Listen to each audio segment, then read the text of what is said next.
When sharpening turning scrapers, the angle that can be anywhere between 70, 80 degrees.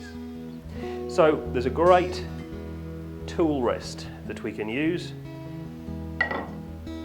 So we just put the tool rest onto the support arm, and I'm going to grind to the existing angle of the scraper. So all I'm going to do is eye that through. I'm just offering the scraper up, establish the existing angle, so I'm there. Now notice the position of the support arm. It's horizontal to the machine. The stone is going to travel away from the tool. This will help to form a burr along that top edge, and that's how the scraper works, with the burr.